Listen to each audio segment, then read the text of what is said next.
Now, everyone loves a good comeback, and the Disney animated series Phineas and Ferb is getting revived after its fourth season ended a decade ago.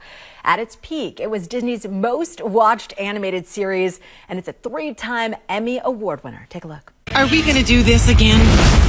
Agent P, we suspect that Doofenshmirtz is back to his evil ways. And by suspect, I mean... He updated his social media status to evil again. Ha-ha! This is amazing!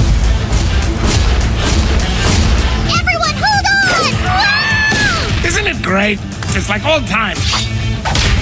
Time for the musical dance sequence. Summer vacation. I am ready for summer shenanigans. Come on, guys. Let's do this! Oh, there you are, Perry. You guys are so weird. It's a brand new summer and it's starting right now. Okay, that's it. That's all we're giving you. That is just a small piece of what you can expect in season 5. Joining us live in studio, the show's co-creators and executive producers, Dan Povenmire and Jeff Swampy Marsh. Thank you so much for joining us this morning. Thanks for having us. Good to be here. Yeah, when the news made the newsroom, the gasp, everyone is so excited for this. So first off, thank you for bringing it back. Happy to do it. And secondly, a lot of questions. So, Swampy Marsh. Yes. Swampy. Yes. Where does that come from? Last name Marsh. I was living in England many years ago, and they decided they were going to call me Boggy or Swampy, and I did not like Boggy. Okay.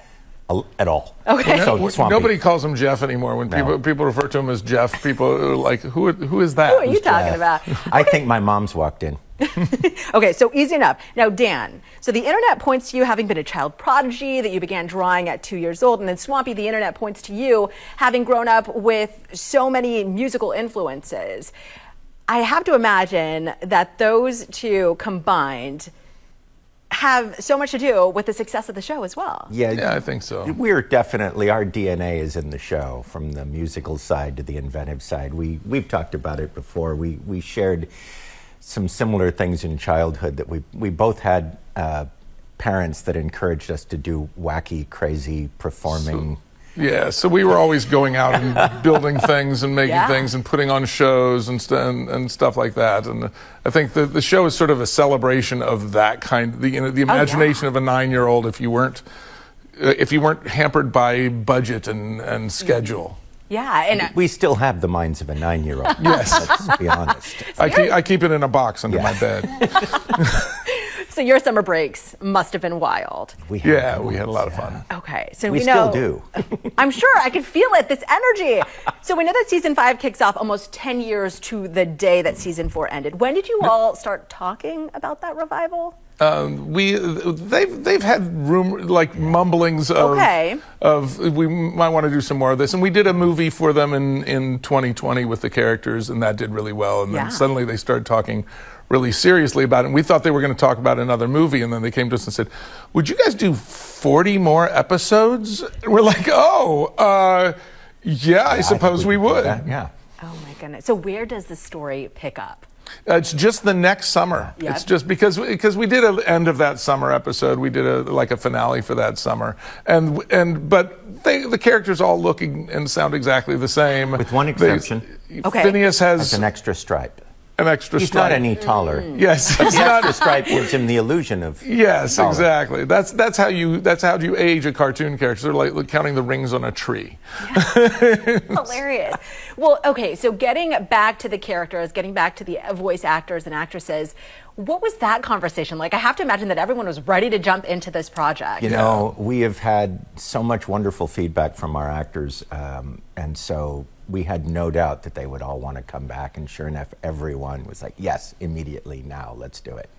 Yeah. What about this partnership do you guys think is so special, working together for so many years? Well,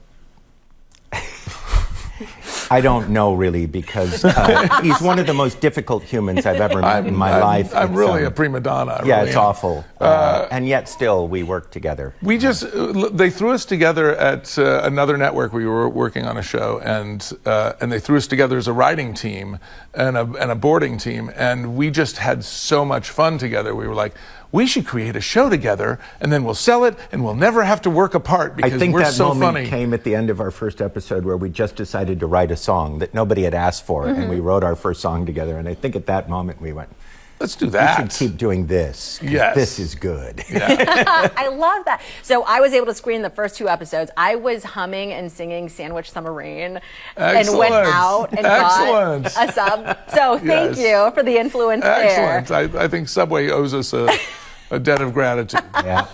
Well, I understand that this actually all started in a restaurant. Maybe not a Subway, but a restaurant. I was in a restaurant in South Pasadena, and it's one of those restaurants that gives you butcher paper instead of a tablecloth and a little can of crayons. You know, and for I was children. just like.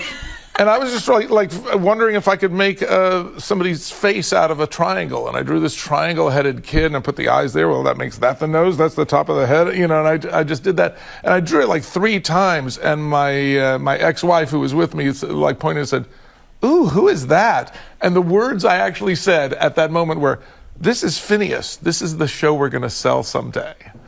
So I knew it the moment I saw it. I was like, somebody is going to want this the next show. day with these drawings. Yeah. Oh my goodness. He's like, "I've got these," and we're like, "Yeah, that's it." Yeah. That's I it. have to imagine that those drawings are framed and hanging up yes, somewhere, they huh? are. They are. Oh my god! And do you feel the responsibility, because obviously it's going to be a new generation kind of picking it up, and even the former generation who loved it 10 years ago? That's the responsibility we feel. Yeah. Like when I announced on my TikTok that we were making more Phineas and Ferb, there was this inflooding of people just really excited, people crying, people shouting, people like all this sort of stuff. And I cut it all together as like a little montage and posted that. And I watched that and went, wow, we better service these fans. When they come back, I want them to feel like this is the show that they are missing. We just wanted to make it feel like if you watched the last episode of the previous series and you watched the first episode of this one, it would just feel like the series kept going. Yeah, we always say it's not a reboot; it's a revival. We didn't feel like we had to fix anything in it. We're just doing more of the same. We hear every day from people in all different ways how much this show has meant to them. It's really gratifying, incredibly humbling. Yeah. And you all aren't nice. skipping a beat. Thank you for bringing it back, and thank you for spending the morning with us. Dan Good to be and here on a day Swampy. when Messi's in town and Giants game. I'm later, assuming but, you know, too we're will in have. LA. Eclipsed a little by that. You'll have a whole crowd outside now that they know you're here. I was at surprised they ABC7. weren't outside of our hotel. I don't. They know you're here Whatever. now, so Yes. watch out. Season 5 of Phineas and Ferb premieres June 5th on Disney Channel, and then the next day on Disney Plus. Of course, Disney is the parent company of Phineas and Ferb and ABC7 News. Thank you so much. Thank you. We'll be right back.